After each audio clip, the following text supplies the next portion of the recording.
आज आपण SBJSS group in इंडियाच्या माध्यमातून आपल्याला मिळालेल्या तक्रारीनुसार 10 ते 12 दिवसापूर्वी ऑनलाईन तक्रार आली होती आपल्या हेड ऑफिस मुंबईला आणि तिथली तक्रार आल्याच्या नंतर त्याची रिपोर्टिंग आपल्या अमरावतीला झाली आणि त्याच रिपोर्टिंगनुसार जर्नलिस्ट म्हणून या गावाची सर्व दखल घेण्यासाठी सर्वे करून घेण्यासाठी मीडियाच्या माध्यमातून हे गाव शासनापुढे आणण्यासाठी आणि या गावातील झालेला गैरप्रकार हा समोर आणण्यासाठी आपण भीमकुंड पुनर्वसन या गावामध्ये आलेलो आहोत. गाव पुनर्वसन 2010 मध्ये झालेलं आहे. त्याचं रेकॉर्ड शासकीय लेवलला ग्रामपंचायत लेवलला मुळातच आहे आणि येथील 18 परिवाराची नोंद आपल्याला ग्रामपंचायतच्या जुन्या रेकॉर्ड रजिस्टरमध्ये त्यांची आढळलेली आहे.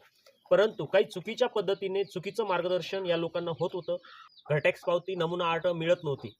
परंतु गावात लोकल राजकारण असल्यामुळे त्यांचा गैरसमज होत होता आणि लोकांनीही त्यामध्ये राजकारण केलं आणि पब्लिसिटी कशी करावं लागते हे राजकारण्यांना चांगल्या प्रकारे समजते.